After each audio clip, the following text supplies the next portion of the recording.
आप देख रहे हैं पारस प्रेम न्यूज, खबर जो आप तक पहुंचे सबसे तेज। नमस्कार, पारस प्रेम न्यूज में आपका स्वागत है। आइए नजर डालते हैं आज की खास खबर पर। निकाय चुनाव के लिए सोमवार का नामांकन का अंतिम दिन था। ऐसे में सुबह 9 बजे से ही मोती झील में चहल पहल शुरू हो गई, जो देर शाम तक रही। चाक चौबंद सुरक्षा व्यवस्था के बीच आज महापौर के 8 व 459 पार्षदों ने कराया नामांकन। सोमवार को निकाय चुनाव के लिए सबसे ज्यादा नामांकन कराए गए महापौर पद पर 8 और पार्षद पद के लिए 459 पर्चे दाखिल किए गए। इस तरह से अब तक महापौर के लिए 13 और पार्षदों के लिए 1084 उम्मीदवार मैदान में हैं। उप जिला निर्वाचन अधिकारी ने बताया कि पार्षद पद के लिए 1 से अधिक बार प्रत्याशियों के पर्चे दाखिल किए गए हैं। ऐसे में कुल 948 लोगों ने नामांकन कराया। मंगलवार को नामांकन पत्रों की जांच की जाएगी। निकाय चुनाव में नामांकन के अंतिम दिन मोती झील में प्रत्याशियों की भीड़ उमड़ पड़ी। दोपहर 2 बजे तक नामांकन सामान्य तरीके से हुए, लेकिन इसके बाद आई तेज आंधी और पानी ने प्रत्याशियों और उनके समर्थकों को परेशान किया। नामांकन का समय 3 बजे का था। ऐसे में प्रत्याशी अपने समर्थकों के साथ भीगते हुए नामांकन कराने पहुंचे। भाजपा से श्रीमती महापौर प्रमिला पांडे, सपा से वंदना वाजपेयी, बसपा से अर्चना निषाद, कांग्रेस से आशनी अवस्थी, आम आदमी पार्टी से इस्मा जाहिर महापौर के लिए कराया नामांकन। कानपुर से संपादक ब्रजभूषण सिंह की ये खास रिपोर्ट। आपको दोबारा महापौर का टिकट दिया गया है। कानपुर में जो भी समस्याएं बची है उसके लिए आप क्या करेंगे? देखिए, हमारी पार्टी ने हमको दोबारा हम पर विश्वास जताया है। जो काम अधूरा रह गया वो पूरे अपने शहर की जनता के साथ, अपने पार्षदों के साथ मैं पूरा करूँ जो काम रह गया। बड़े अभी तक शाम तक लोग तुक्के लगा रहे थे कि इनका टिकट हो गया, उनका टिकट हो गया है। इस पर मुझे कुछ नहीं बोलना है। मेरी पार्टी ने मुझ पर विश्वास जताया, बस। मैडम, आज आप यहाँ पर क्या कहना चाहेंगी आज आप? मैं कहना चाहूँगी कि इस शहर की बहुत समस्या है, साफ़ सफाई की बहुत समस्या है, तो भ्रष्टाचार मुक्त शहर बनाना है, ईमानदारी से अपने काम करना है।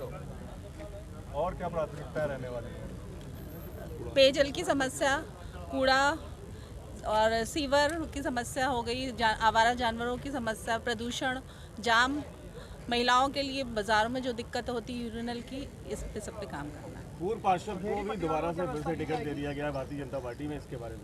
कानपुर में कभी मेयर रिपीट नहीं हुआ। मेयर कभी कानपुर रिपीट नहीं हुआ। और आप देख रहे हैं कानपुर का मौसम बदल चुका है। ये मौसम कह रहा है कि तूफान आने वाला है और भारतीय जनता पार्टी इस तूफान को सहने की तैयारी करे। वैसे टिकट मिला कुछ कारण होगा?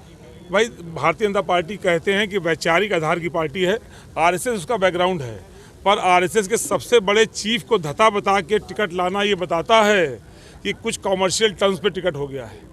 ये टिकट विचारधारा पे नहीं है, ये टिकट कॉमर्शियल टर्म्स पे है। आपको याद होगा पिछली बार मैंने कहा था अगर हिम्मत है तो लड़ा के दिखाओ। उन्होंने अपनी हिम्मत दिखा दी है और वो हमारे जाल में फंस चुके हैं। सोशल मीडिया पर ये भी बात चल रही है कि अमिताभ वाजपेयी जी की वजह से ही प्रमिला पांडे जी को टिकट मिला। तो ये आप सब भाइयों का प्यार है, इस शहर का विश्वास है और इसके लिए हम आपके आभारी हैं। विधायक जी, बंटी टैक्स की बात चल रही थी भाई, इस नगर निगम को बंटी से बचा लो। अब तो पहले चुनाव में अनेक मुद्दे होते, जैसे मैंने कहा, मेरी पत्नी ने कहा कि कूड़ा सफाई, पानी की समस्या, लेकिन सब छोड़ो। अब तो नगर निगम को वसूली बाजों से बचाओ। वसूली बाबा आ गया है। वसूली बाबा से बचाना है तो आपको मजबूरी में साइकिल चलाना है। नाम भी बताना है। नाम तो सबको पता है भाई, बंटी नाम नहीं पता किसी को क्या?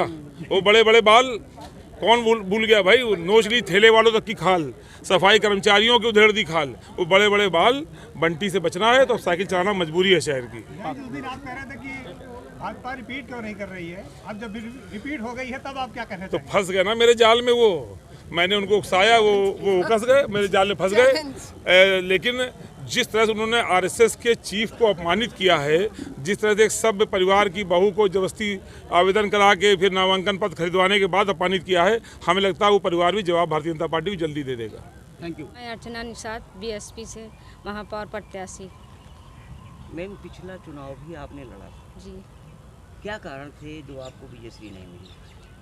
समय बहुत कम मिला था, उसमें 5 दिन का समय मिला था तो प्रचार प्रसार नहीं हो पाया। 110 वार्ड हैं तो एक हफ्ते 5 दिन में नहीं हो पाया। मैम क्या प्राथमिकताएं हैं? अगर आप चुनाव जीतती हैं तो आम जनता के लिए क्या करेंगे आप? किस तरह से उसको मैनेज करेंगे? आम जनता के लिए बहुत कुछ करना चाहती हूँ। जो इन लोगों ने आज पहले की सरकार ने नहीं किया, सब ऐसे ही पड़ा हुआ है। मेरे मन में बहुत आता है कि मैं अपनी जनता के लिए, अपने कानपुर नगर वालों के लिए बहुत कुछ करूँ। यहाँ तक मेरे सपने हैं कि मैं मुख्यमंत्री से लेकर प्रधानमंत्री बनूँ।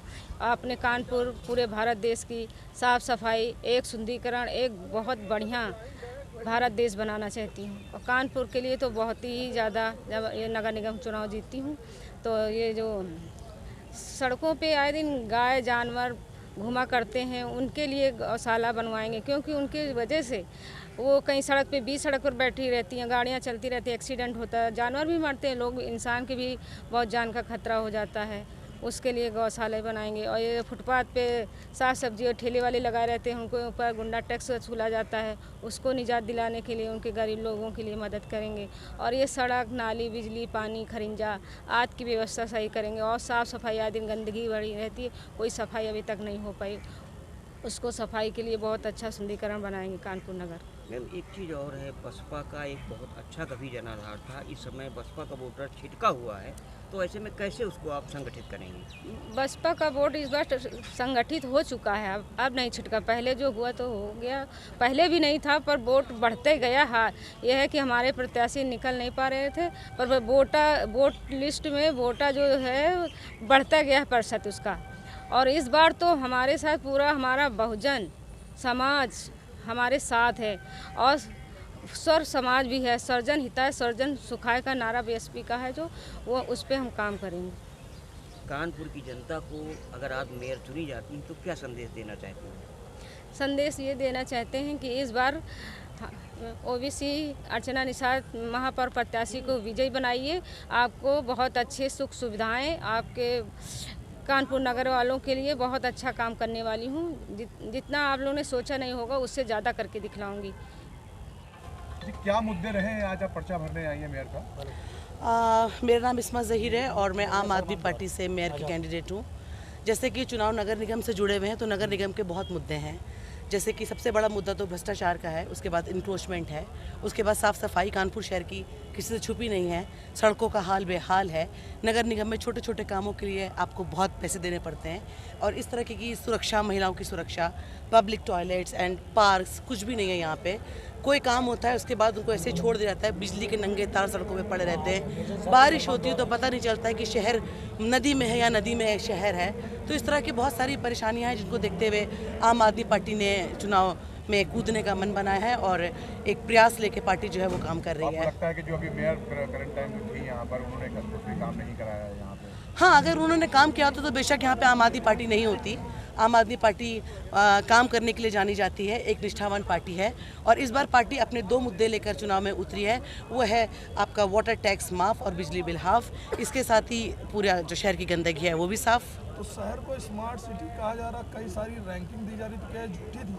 हाँ, देखिए, रैंकिंग दी जा सकती है और रैंकिंग देने वालों को रोका नहीं जा सकता है। रैंकिंग लेने वाले भी वहीं और रैंकिंग देने वाले भी वहीं हैं। तो यही सिस्टम हमें बदलना है कि जो रैंकिंग्स हो वो जेन्युइन हो और जनता से पूछ के रैंकिंग दी जाए। आम आदमी पार्टी के हमेशा ये नियम रहा कि हर जिले के लिए, हर जगह के लिए उन्होंने अपनी अपनी घोषणाएं की हैं, चाहे दिल्ली के लिए, पंजाब के लिए। तो कानपुर के लिए उनकी क्या प्राथमिकता है और क्या घोषणा है? देखिए, आम आदमी पार्टी जो है वो मुद्दों पे चुनाव लड़ती है और मुद्दों पे सरकार काम करती है। दिल्ली और पंजाब में एक सक्सेसफुल मॉडल श्री केजरीवाल जी का चल रहा है। उत्तर प्रदेश में जो हमने सर्वे किया है उसके हिसाब से जो आपके हाउस टैक्स हैं, हाउस टैक्स इतने ज़्यादा हैं और अभी उनको और बढ़ा दिया गया है, जिससे कि लोगों में बहुत रोष है। तो पार्टी इस चुनाव में जो पार्टी के मुद्दे हैं वो है हाउस टैक्स हाफ और वाटर टैक्स माफ। डिप्टी सीएम सुरजेवाला के बारे में क्या कहेंगे आप? वो भी आम आदमी पार्टी के डिप्टी सीएम। जी हाँ, वो एक बहुत शानदार व्यक्ति हैं। उन्होंने विश्व में, सिर्फ दिल्ली और इंडिया में नहीं, घोटाले में फंसे हैं। नहीं, वो अभी देखिए जांच चल रही है। आपके कह देने से घोटाला नहीं होता। जब तक जांच चल रही है तब तक वो आदरणीय और हमारे माननीय सीएम साहब हैं। सिर्फ हिंदुस्तान में नहीं, पूरी दुनिया में उन्होंने नाम रोशन करा है और कई बच्चों का भविष्य उज्जवल करा है। इसलिए कोई इल्ज़ाम लगना, कोई एलिगेशन लगना उसको प्रूफ नहीं करता कि आपने वो काम करा है। जांच चल रही है, सब्र रखें, रिजल्ट सामने आएंगे। दीजिए। मैं पुराने बिठूर से हूँ, मनावती नगर से। किस वार्ड से आपने नामांकन? वार्ड नंबर 1 से। कोई पार्टी है आपकी, निर्दलीय हैं? जी, कोई पार्टी से है, निर्दलीय हैं? निर्दलीय है। निर्दलीय हैं। तो आपने नामांकन कराया, क्या अगर चुनाव आप जीतती हैं तो आपकी क्या प्राथमिकताएं होंगी? मैं नहीं, मेरे भाई खड़े हैं। आप खड़े हैं? जी। बताइए आपके शहर में मुख्य समस्याएं क्या हैं? समस्याएं बहुत सी हैं। पानी की समस्या है, नाली की समस्या है, समय से सफाई नहीं होती है हम लोगों वार्ड में, कहीं होती है कहीं नहीं होती है। हम लोग चाहते हैं कोई शादी भी आए उसमें कोई एक बारातशाला बनाया जाए और एक अस्पताल की भी ज़रूरत है, और जो भी मतलब सरकारी योजना है उसका समय से सबको लाभ मिलना चाहिए, हमारी ये प्राथमिकता है। पिछला पार्षद कौन रहा है? पिछला पार्षद हमारे वो पार्टी से रहे हैं, बीजेपी से श्रीनिवास जी। तो उन्होंने कोई काम नहीं किया? उन्होंने तो कुछ काम नहीं किया, उन्होंने लूटपाट की।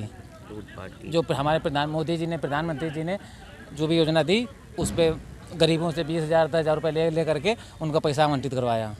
आज पब्लिक रो रही है। आप चुनाव जीतते हैं तो आपकी क्या प्राथमिकता? हमारी प्राथमिकता ये है कि हम पब्लिक सेवा करेंगे, हमें पब्लिक का अगर पैसा कुछ नहीं चाहिए, ठीक है। अगर हम बन जाते हैं या जीत जाते हैं तो हमें पब्लिक की सेवा करना है।